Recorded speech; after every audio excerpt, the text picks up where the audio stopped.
Bienvenidos hermanos al resumen de la semana. El día de hoy hacemos unas capturas de cada uno de esos segmentos que hemos visto durante esta semana, y si no pudiste ver alguno debido al tiempo o a complicaciones del trabajo, pues aquí puedes ver un resumen de lo que vimos o vivimos a través de cada uno de esos segmentos en Abba Padre Internacional. Disfrútenlo. Quiero decirte que si tú has sido bautizado, el Espíritu Santo habita dentro de ti. Él es el dulce huésped del alma. Tú eres su templo, tú eres su casa. Él es el fuego que ha bajado del cielo. Él habita en ti. Él es como esa llama que está encendida en tu corazón, pero que muchas veces se debilita, que muchas veces tiende a apagarse. Por eso es importante invocarlo todos los días. Por eso es importante invitar al Espíritu a que venga nuevamente a nosotros y avive la llama de su amor que está encendida en tu corazón. Sí, en tu corazón desde el día de tu bautismo. Yo te invito en este momento a que allí donde estás, entres en la presencia de Dios, cierres tus ojos y llames conmigo al Espíritu de Dios. Le digas: ven Espíritu Santo, llena los corazones de tus fieles y enciende en ellos el fuego de tu amor. Llámalo con tus propias palabras, invoca al Espíritu y Él vendrá a tu vida. Te invito a que lo invoques conmigo con este canto, porque el Espíritu está allí, en tu corazón. Espíritu Santo, ven aquí, Señor, ven y llena los corazones de tus fieles. Espíritu Santo, ven aquí, Señor, ven y llena los corazones de tus fieles y enciende en ellos el fuego de tu amor. Espíritu Santo, ven aquí, Señor, y enciende en ellos el fuego de tu amor. Espíritu Santo, ven aquí, Señor. Cántalo una vez más. Espíritu Santo, ven aquí, Señor, ven y llena los corazones de tus fieles. Espíritu Santo, ven aquí, Señor, ven y llena los corazones de tus fieles y enciende en ellos el fuego de tu amor. Espíritu Santo, ven aquí, Señor, y enciende en ellos el fuego de tu amor. Espíritu Santo, ven aquí, Señor. Dilo. Espíritu Santo, ven aquí, Señor.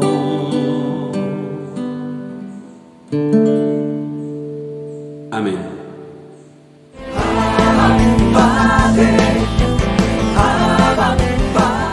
Bendiciones para ustedes, aquí su hermano René García en tu segmento Creciendo Contigo. Dios nos invita siempre a crecer y a crecer en Él, porque Él es bueno, Él es santo y Él sí quiere que nosotros seamos. Y no hay nada más importante en el crecimiento de nosotros los creyentes, de nosotros los hombres y mujeres de buena voluntad, que saber tener relaciones sanas, tener conexión con el prójimo. Y es algo tan importante que el Señor nos lo manda, nos lo indica en la carta a los Romanos. la carta a los Romanos capítulo 12, le quiero compartir del versículo 9, 10, 11 y el 18, le voy a decir esta exhortación que nos hace el Señor en su palabra. Dice que el amor debe ser sincero, aborrezcan el mal, aférrense al bien, ámense los unos a los otros con amor fraternal, respetándose y honrándose mutuamente. Nunca dejen de ser diligentes, antes bien, sirvan al Señor con el fervor que da el Espíritu. Y es muy puntual en Romanos 12, 18. Oye lo que nos invita el Señor, dice: si es posible y en cuanto de ustedes dependa, vivan en paz con todos. Palabra de Dios. Nosotros tenemos un mensaje poderoso que compartir con los hermanos, la buena nueva del Señor, pero parte de lo que nosotros debemos hacer para que ese mensaje pueda pasar de una manera eficaz, eficiente a través de nosotros, es tener conexiones. Muchos líderes, muchos hombres y mujeres de Dios, y más allá también del Evangelio, en nuestros entornos de vida, nuestros mensajes poderosos, nuestros testimonios de vida se ven coartados, se ven truncados, porque no tenemos conexión con los demás. Queremos que los demás escuchen el mensaje que tenemos que decirle, vean nuestra vida sin nosotros estar conectados con ellos. Y las personas valoran a quienes los valoran, a quienes hacen un esfuerzo sincero y hacen un acercamiento sincero para conectar con ellos. Piensa que los demás son valiosos. Y eso te puede estar pasando en tu casa, donde lo que el Señor hace a través de ti puede resultar indiferente. En tus familiares, en tus amigos, en tu entorno donde te mueves. Y es porque nos hemos olvidado de conectar con las personas. Entonces es muy importante. ¿Por qué son tan importantes las relaciones personales?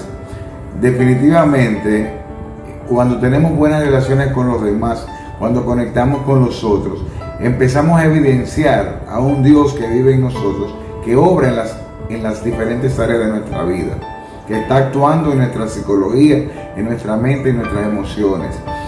La palabra, hay casos en que es imposible conectar, pero la palabra dice: en cuanto de ustedes dependa, en Romanos 12, 18. En cuanto de ustedes dependa, o sea, lo que dependa de nosotros no puede estar truncado. Piensa a ver en qué momento se detuvo una relación, se cortó un vínculo, porque el orgullo nos copó. Nos llenamos de orgullo, quizás en nuestra misma familia o en nuestros mismos ministerios, con nuestros hermanos de fe. Y hay un orgullo que debemos de poner en los pies de Dios, en las manos del Señor, y en nuestra psicología empezar a cultivar la humildad y saber que lo más importante son las personas, que tenemos que acercarnos al otro con amor, con perdón, con sencillez, siendo puentes y no muros. Entonces analiza esta situación, cualquier relación o cualquier ministerio, cualquier acción de Dios a través de ti que está siendo imposible porque tú no conectas o porque yo no he conectado con los demás. La paz, tratar de estar en paz con todos, pues la paz es un signo del Espíritu Santo. Para poder tener paz en nuestras relaciones con los demás, es importante tener paz en nuestro corazón. Muchas veces nosotros no transmitimos paz porque no la tenemos.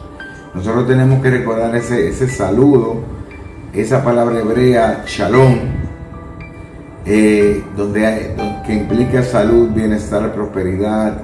En el Nuevo Testamento ese término de la paz es muy importante, y vemos como Jesús fue tan promotor de la paz entre nosotros, porque Él es la paz. Entonces el propósito, teniendo nosotros paz, podemos encontrar el propósito de Dios con las personas que están en nuestro entorno. Así como dice la carta de los Romanos 5:10, fuimos reconciliados con Dios por la muerte de su Hijo. Mucho más, eso era cuando éramos sus enemigos, mucho más estando reconciliados seremos salvados por su vida. Esa invitación a conectar, Dios ha conectado con nosotros en Jesucristo.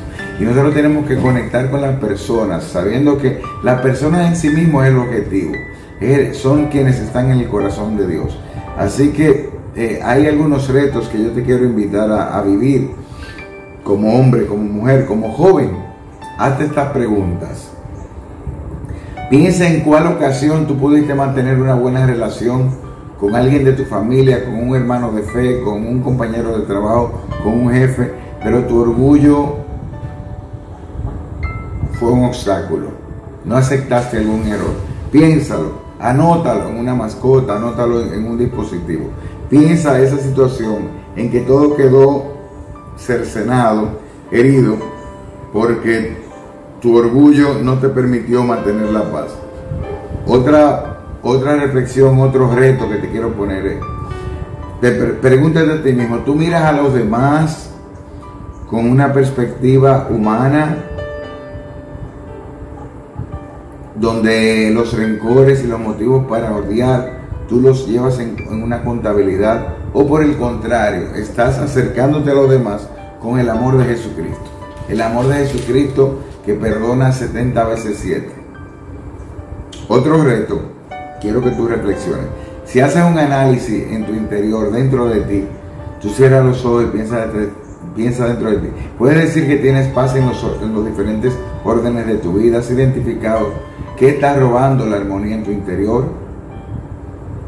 Y el otro reto importante que tú puedes asumir es, ¿has evaluado qué es lo que te impide que mantengas buenas relaciones interpersonales con tu prójimo más cercano, comenzando con quien tú vives, con quien tú trabajas, quienes son tus vecinos, con tu esposa, con tu esposo, con tus hijos, con tu madre, con tu padre, con tus compañeros de servicio, a quienes tú estás subordinado o quienes responden a ti? ¿Eres tú un agente de paz? Recuerda este versículo en Romanos 12:18. Si es posible, en cuanto de ustedes dependa, vivan en paz con todos. Es muy importante, las relaciones personales hay que cultivarlas. Las personas primero conectan con la persona y luego con el mensaje. El mensaje está dentro de ti, el mensaje eres tú. El mensaje es la relación que tú puedes tener de una manera diferente, con otro aroma, con un perfume, con un sello, con una sal, con una luz diferente. Así que a cuidarte, a cultivar esas emociones, a tener momentos de pausas en tus días para preguntarte qué tan instrumento de paz estoy yo siendo. Mientras escuchabas estas palabras, ¿en qué persona pensaste? ¿Quién te vino a la cabeza? Así que para tú crecer necesitas poder conectar, porque solamente conectando con los demás tú puedes tener influencia, y cuando tienes influencia puedes transmitir el mensaje del Dios vivo, que es un mensaje que más que mandatos y preceptos, lo primero que tienes que comunicar es que Dios es amor y te ama, que Dios es salvación y te salva, que Dios tiene un propósito para ti, y así como lo hizo conmigo. Y una persona que no se sienta bien tratada por ti y por mí, que no sienta nuestra paz, no puede recibir el mensaje de paz que llevamos. Así que toma estos retos, piensa a las veces que fuiste obstáculo para la paz, en qué perspectiva estás tratando a los demás, si con la humana o con la de Cristo Jesús, qué es lo que te está robando la paz, y evaluar qué es lo que impide que tú tengas relaciones personales con el prójimo. Hasta la próxima en un Creciendo Contigo, aquí en tu programa Abba Padre Internacional. Dios te bendiga.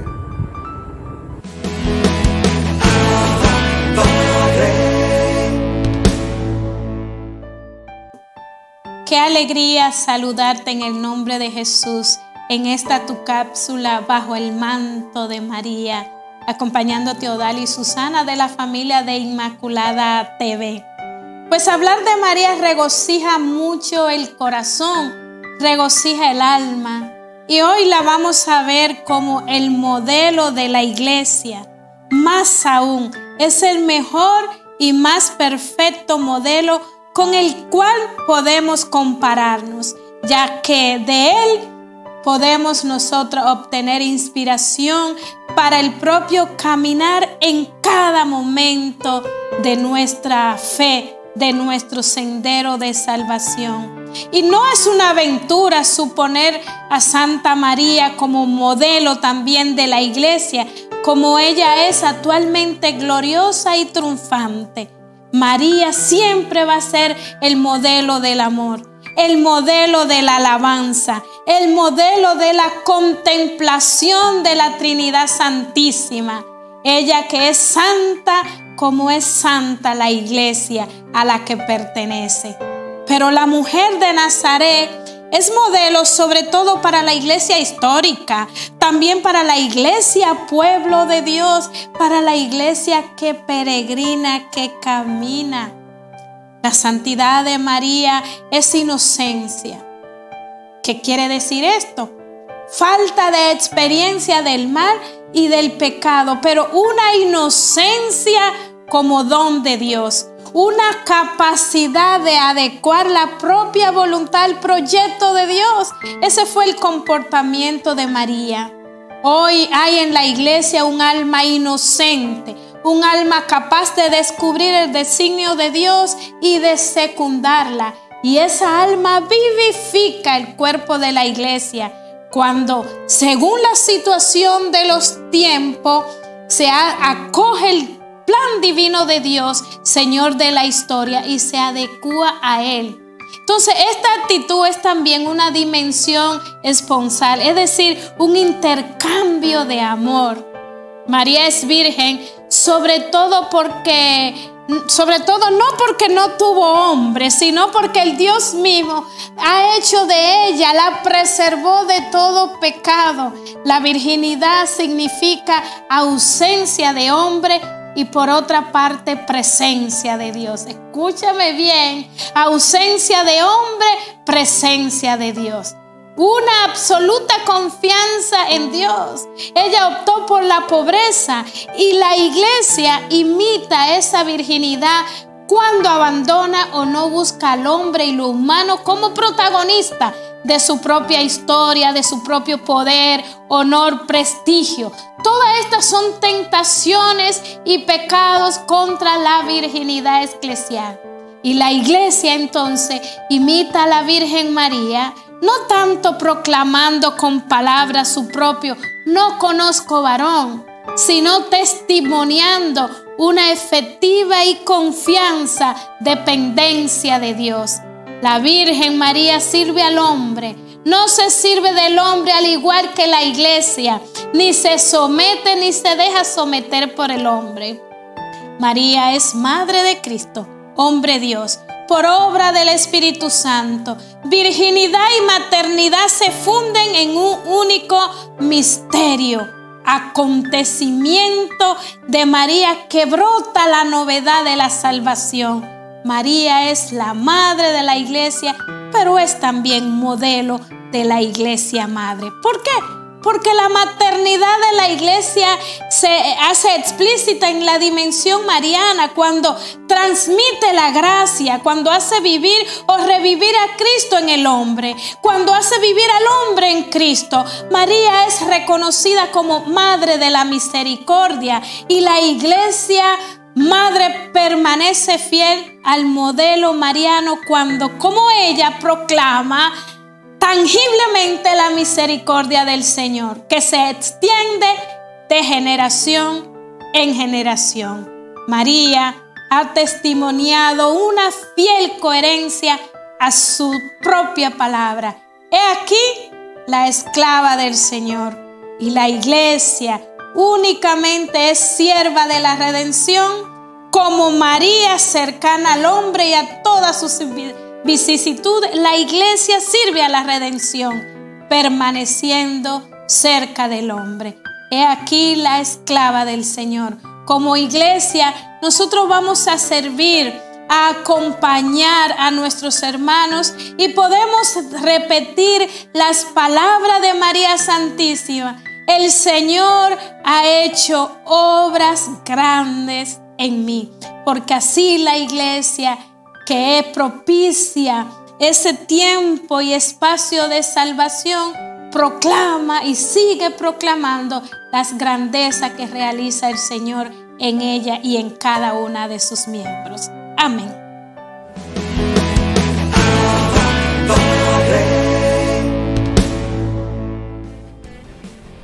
Mis queridos hermanos, estamos una vez más en Momentos de Teología. Ustedes saben que estamos desarrollando el credo desde hace varios meses y hemos hablado ya de la parte de la vida pública de Jesús y más de su subida a Jerusalén, y hemos también hecho algunos paralelismos en cuanto a Jesús, por ejemplo, y la ley, como Jesús, pues la ley del Sinaí no la abolió, sino que la perfeccionó, y que de tal modo pues que reveló su hondo sentido, y él satisfizo por las transgresiones hechas a la ley. También hablamos de Jesús y el templo, de cómo él era, como todo judío, una persona asidua a todas las fiestas, iba al templo, hacía oración en el templo, y el templo también una prefiguración de lo que iba a ser la muerte suya, el templo de su cuerpo. Y el día de hoy podemos hablar de Jesús y la fe de Israel en el Dios único y salvador. Como ustedes saben, el pueblo de Israel era monoteísta, es decir, solamente creía un solo Dios, a diferencia de todos los otros pueblos circundantes que eran politeístas, creían en muchos dioses. Los judíos no, los judíos solamente creían en el único Dios. Escucha, Israel, el Señor es nuestro Dios, uno solo es el Señor. Yahvé, el único.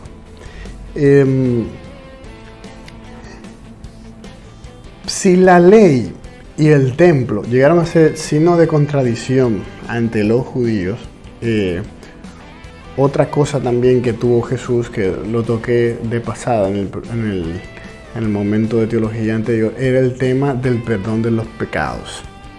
Ese era un tema también que les pinchaba mucho a las autoridades judías. Estamos tratando esos temas que ellos, con los cuales tenían el problema con Jesús y por lo cual buscaban su muerte, buscaban sacarlo del medio.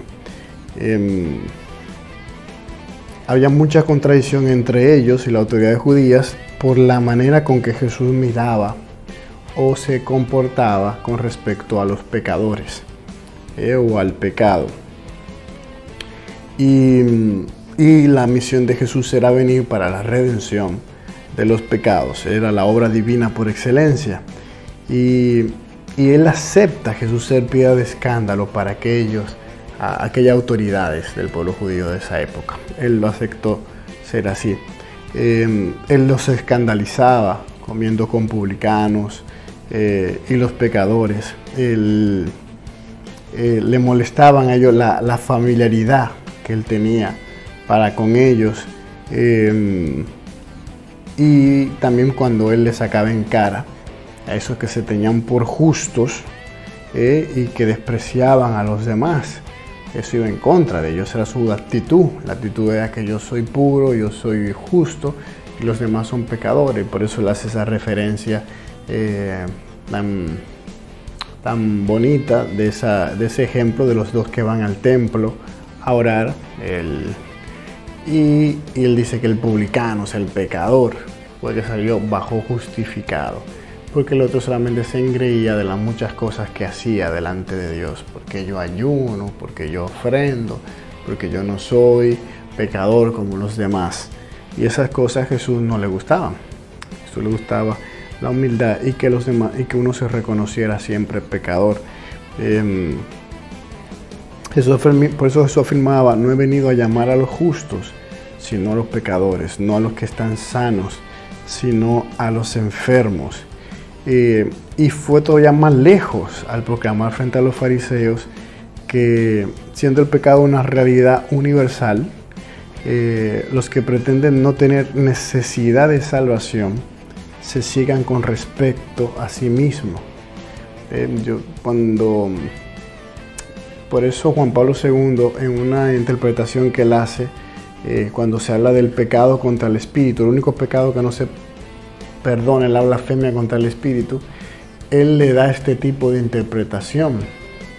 Es la interpretación de la persona que no reconoce o no entiende que Dios le puede perdonar. Ese que es el pecado contra el Espíritu, es la blasfemia contra el Espíritu.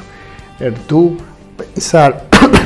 pensar que Dios no te puede perdonar o tú creer eso, que Dios a mí no me puede perdonar este pecado, es imposible que me perdone, o tú no reconocerte pecador, o decir yo no soy pecador, yo nunca hago nada malo. Esas son las blasfemias contra el Espíritu, según la interpretación de San Juan Pablo II. Es ese no reconocernos pecador, porque el único pecado que Dios a ti no te puede perdonar es aquel del cual tú no te reconoces pecador, y el reconocerlo pues conlleva también consigo el dolor de esos pecados cometidos, entonces un verdadero arrepentimiento por el cual Dios pues te perdona. Jesús se escandalizó sobre todo porque identificó su conducta misericordiosa hacia los pecadores con una actitud de Dios mismo respecto con ellos. O sea, él les hablaba como que así era Dios, así como Él era con ellos, Dios también era así, que acogía a los pecadores, que les acogía con misericordia. Y esas cosas yo entonces para ellos no los entendían, le chocaba que Dios fuera así. O sea, ellos entendían que Dios nada más debía acoger a los justos, a los santos y a los buenos. Él llegó incluso a dejar entender que compartiendo la mesa con los pecadores los admitía en el banquete mesiánico. Otra cosa por la cual se escandalizaron muchísimo. Pero lo que más a ellos les dolía o les pinchaba era el perdonar los pecados. Jesús se tomó el atrevimiento para la época, él tenía plena autoridad para hacerlo, pero era un atrevimiento para ellos, de él hacerse igual a Dios perdonando los pecados. Por eso yo decía, pero solo Dios puede perdonar pecados. Pero ellos no veían más allá, ellos no sabían que tenían ahí al unigénito de Dios, entonces que podía perdonar pecados. Y eso, por eso ellos se asombraban y decían, pero ¿quién puede perdonar pecados si no solo Dios? O sea, ¿tú quién eres?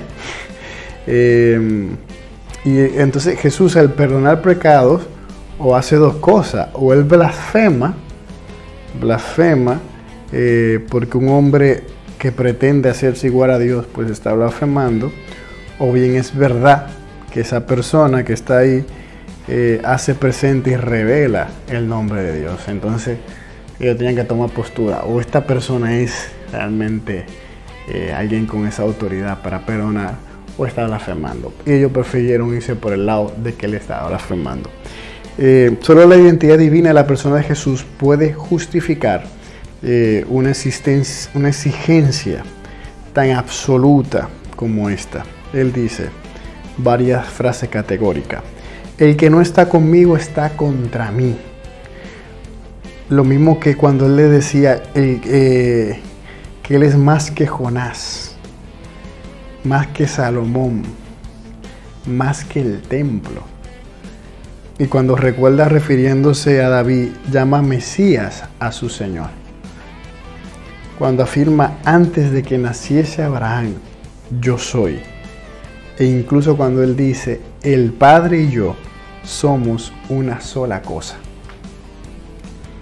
Ustedes saben cómo esos cerebros de los judíos hicieron así, ¡pum!, explotaron. Eso estas afirmaciones escandalosa para ellos, escandalosa. O sea, ¿quién se atrevería a decir yo y Dios son una misma cosa? O sea, él está diciendo ahí, yo y Dios tenemos la misma sustancia, la misma divinidad, la compartimos, somos uno. Claro, ellos no entendían ese tema de la Trinidad todavía. Jesús es que revela la Trinidad. Y Jesús les pidió a las autoridades judías que creyeran en él, en virtud de las obras del Padre que él realizaba. Él decía, no atiendan tanto a eso, atiendan a los signos, a las obras que estoy realizando. O sea, esas son las que le están diciendo a ustedes, mira que esto es el dedo de Dios que está aquí. Y él les llamaba la atención con eso. O sea, si yo no viniera de parte de Dios, yo no pudiera hacer estas obras. Si yo y Dios estuviéramos en contra, él y su Padre, pues entonces yo no podría hacer nada de estas obras, porque él estuviera pues dando un sello a una mentira, como le tocaba en el anterior momento de teología. Pero el tal acto de fe debía pasar por una misteriosa muerte de sí mismo para un nuevo nacimiento de lo alto, atraído por la gracia divina realmente. Y tal conversión pues solamente se podía dar a través pues de la gracia que Jesús iba a derramar muriendo en la cruz. Por eso muchos de los que se rodearon de ese momento de Jesús murió, pues fueron tocados y se convirtieron al cristianismo. Y todo esto también permite que uno entienda este trágico desenlace del Sanedrín, que acusa a Jesús, que le condena, y sus miembros oraban así más por ignorancia, como por endurecimiento del corazón y por su incredulidad. Y Jesús eso era lo que le llamaba continuamente la atención. Vamos a dejar el momento de teología acá. Vamos a tratar ya en la próxima el proceso, ese proceso jurídico de la condenación de Jesús, cómo se llevó a cabo para que ellos pudieran pues lograr que Jesús fuera ejecutado. Y hablaremos un poco de ese tema. Habían divisiones entre ellos, etcétera, etcétera, y cómo al final todos se unen a una para pedir la muerte de Jesús. Eso lo veremos, si Dios lo permite, en el próximo momento de teología. Bendiciones.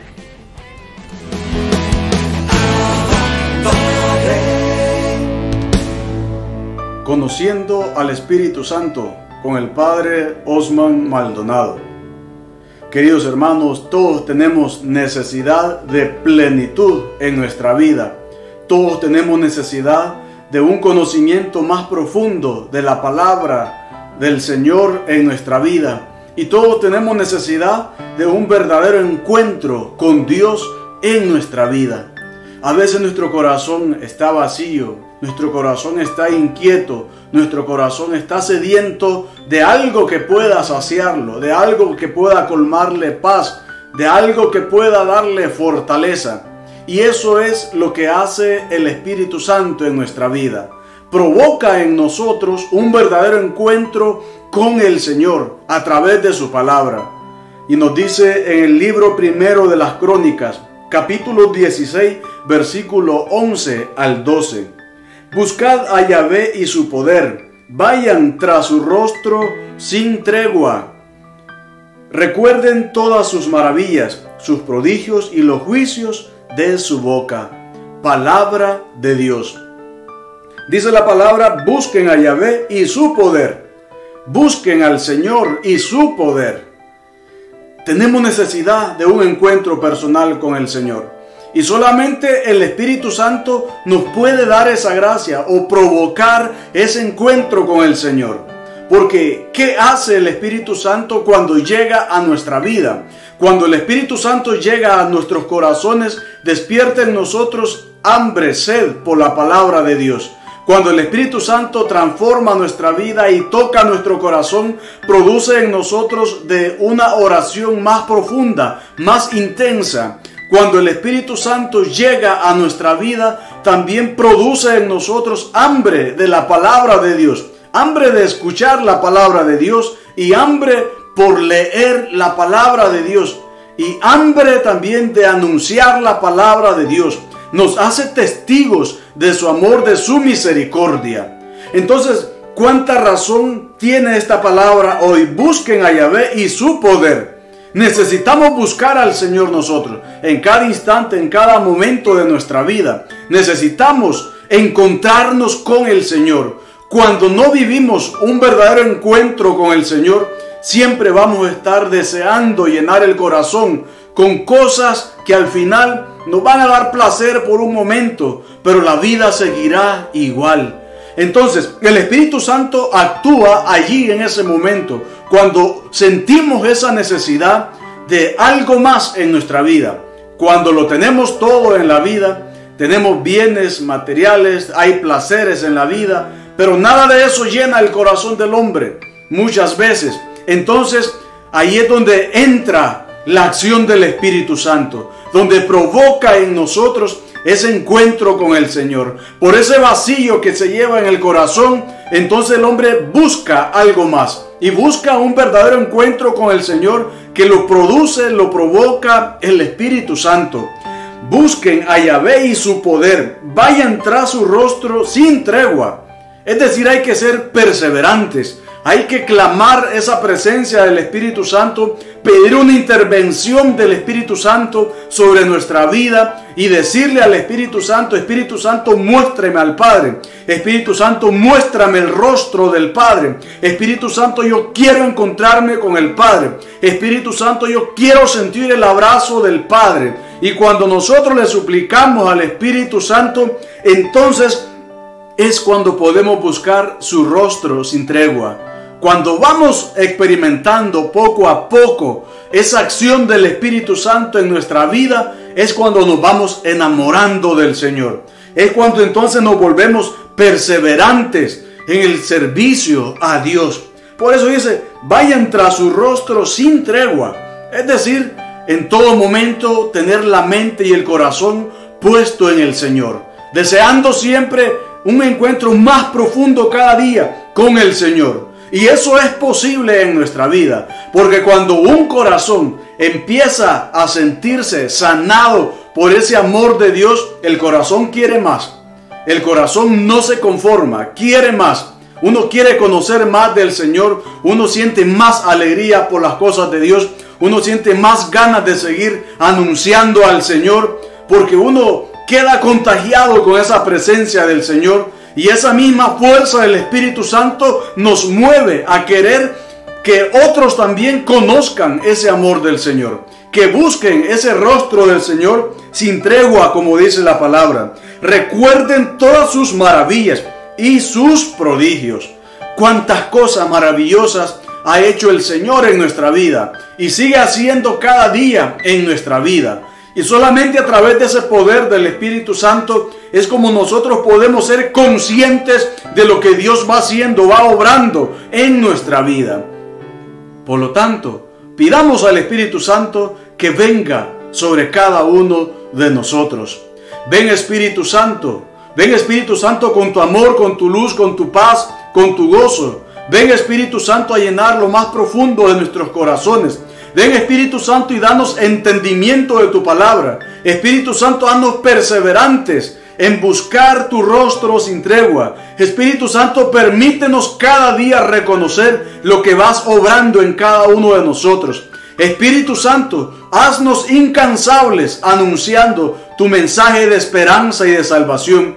Espíritu Santo, que eres tú quien provocas el amor hacia la palabra, enamórame de tu palabra. Espíritu Santo, una vez más, entra en lo más profundo de mi corazón. Espíritu Santo, sigue guiando, iluminando mis pasos. Espíritu Santo, sé mi fortaleza y sé tú quien le dé sentido a mi vida. Bendiciones, bendiciones.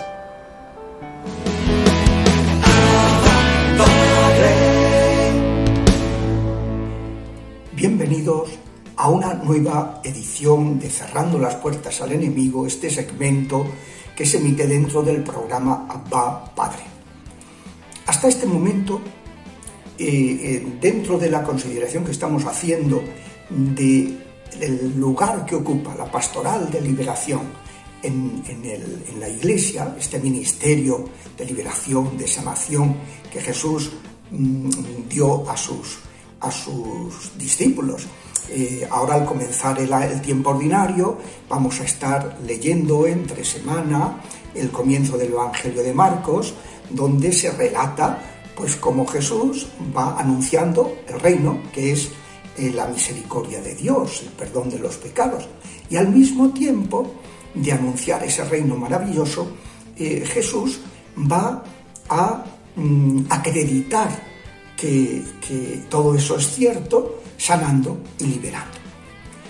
Pues después hemos estado viendo distintos aspectos, cuál es la acción extraordinaria de los enemigos, y en las últimas clases nos hemos referido a cómo se combate.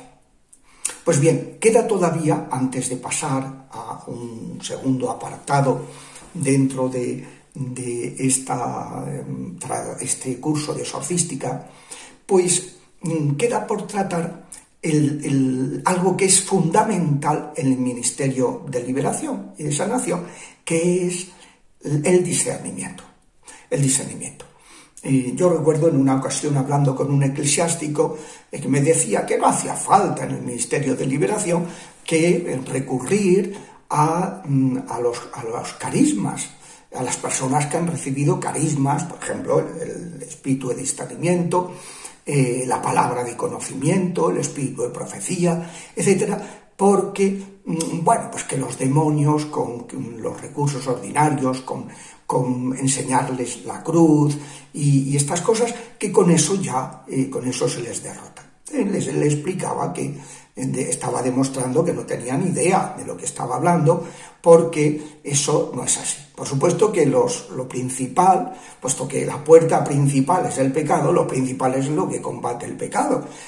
La oración, la penitencia, el sacramento de la penitencia, la fortaleza que nos da recibir en buenas condiciones a Jesucristo eucarístico y Jesucristo Eucaristía. Por supuesto que eso es lo principal, y por eso siempre insisto en que toda persona que acuda a un ministerio de liberación debe venir acompañada por alguien que le pueda acompañar espiritualmente, por un sacerdote de su parroquia, de su comunidad, que le pueda acompañar espiritualmente. Si no,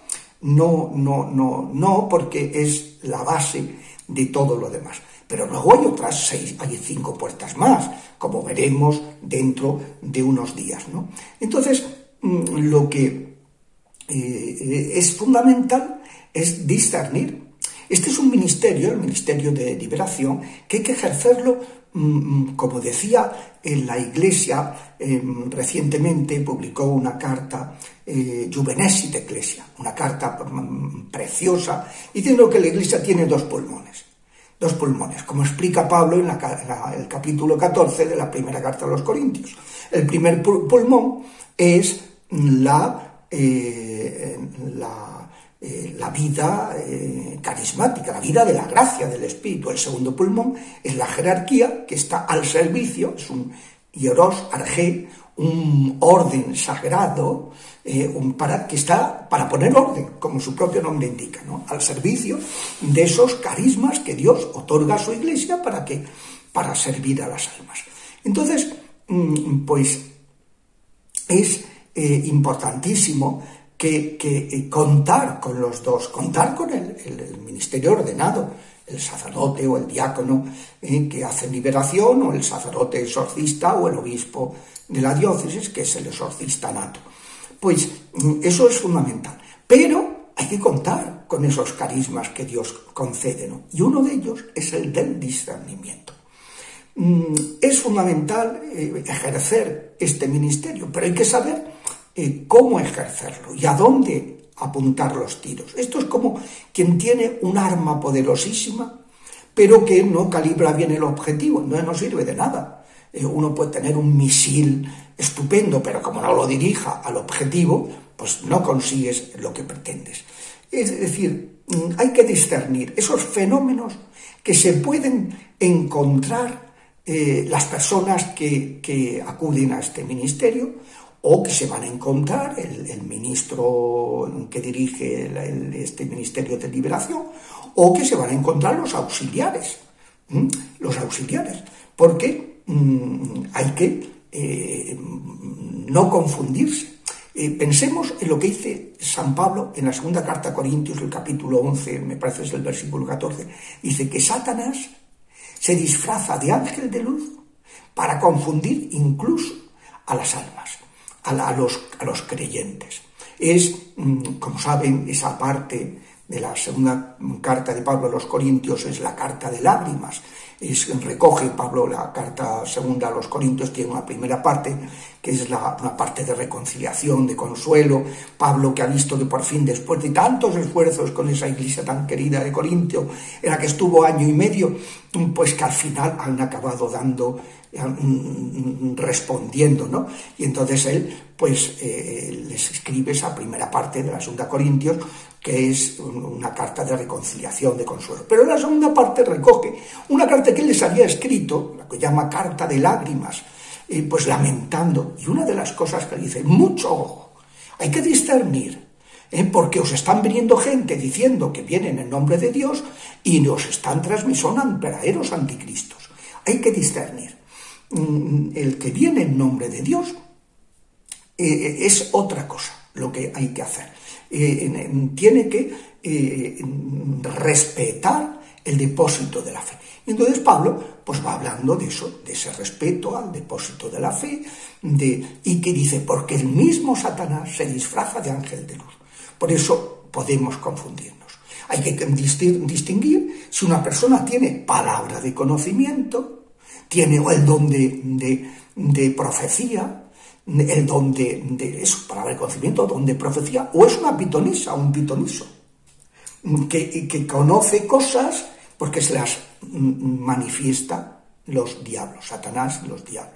Lo mismo hay que discernir si una persona es un taumaturgo, tiene el don de sanar, como tenemos los sacerdotes y diáconos. Lo que pasa es que hay que ejercer ese ministerio. Si no nos lo explican y no lo ejercemos, pues no haremos milagros, ¿no?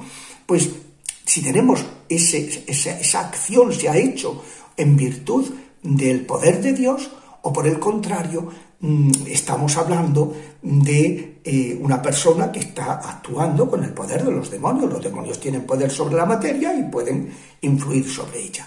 Y también, de la misma manera, hay que discernir si estamos ante la presencia de un espíritu maligno, de un demonio, o estamos ante la presencia de un alma condenada que ha sido invocada por los brujos para hacer daño a esa persona, o estamos ante la presencia simplemente en una casa donde hay manifestaciones de lo que sea, dice el ritual, fantasmas. Es decir, almas errantes o perdidas que están en el purgatorio, pero que están afectas a lugares o a personas. Hay que discernir. Y todo eso requiere encomendarse al Espíritu. En esto no hay, como no puedo sacar unas reglitas, unos dogmitas sencillos para simplificar. No, eso no se puede hacer, eso no sirve. Este es un ministerio que se ejerce en el Espíritu Santo, con la gracia del Espíritu Santo, o no se ejerce de ninguna de las maneras. Seguiremos, Dios mediante, la próxima semana. Esperamos que les haya gustado este resumen de la semana. No olviden suscribirse a nuestro canal de YouTube, darle a la campanita de me gusta y a la campanita para recibir los mensajes cada vez que subamos un video. Y también recuerda que aquí hay un link en el cual puedes colaborar con este programa para que puedas seguir pues siendo lo que es un instrumento para la nueva evangelización. Nos vemos, si Dios lo permite, la semana que viene.